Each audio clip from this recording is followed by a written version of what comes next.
So, phytoplankton in the sea and the El Nino pump.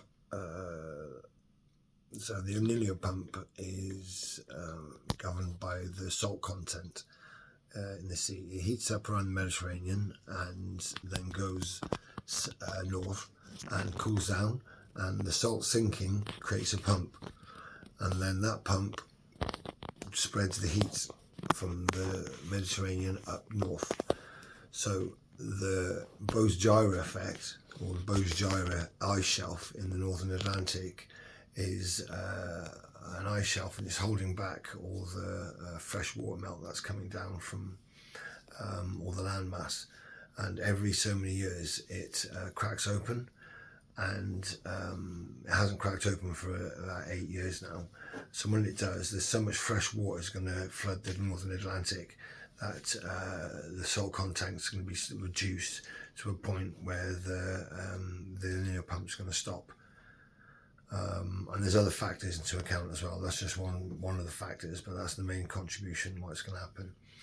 Now, phytoplankton is plankton that lives in the sea, and it eats marine waste, basically all the mammals and the crustaceans and the fish that shit the excrement. The phytoplankton eats it, and it produces 80% of the world's oxygen. Not the rainforest or the Brazilian rainforest or the Congo, contrary belief that that produces the world's oxygen. But no, it's the sea. The phytoplankton produces 80% of the world's oxygen, 50 to 80%.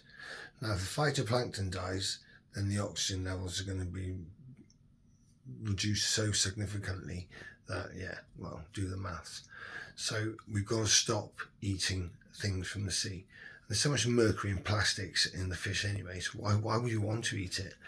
And there's only 10% of the world's wildlife left, so just stop eating wild things. Just eat the farm things that we've already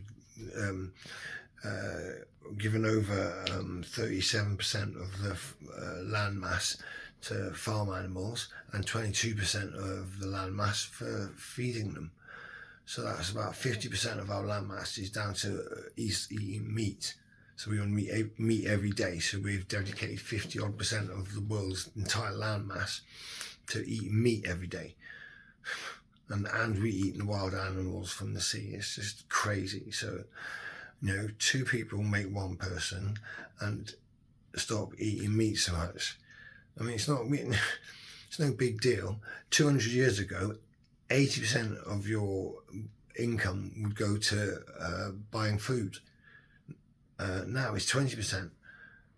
When I was under 10 years old, a pound of salmon would cost £3.70. My father was a great hunter and fisherman, and he would sell wild salmon on the market, and it would be £3.70 a pound. And it's not much more than that now. So basically, we've got to stop eating wild animals and not eat so much meat. A vegetarian diet for the week, and then meat at the end of the week on a Friday or a Saturday, just once a week. I mean, there's nothing wrong with that. You can have your cake and eat it. And let the wildlife and let the wild 25%, like Attenborough's suggestion, come back to life, and then we can all sustain ourselves from that. And anyway, it's like sitting on the fence. It's either we do this or we don't. So anyway, it's been a long day, and I wanted to put something up every day, so that's my thought of the day. So big love, God bless. Night night.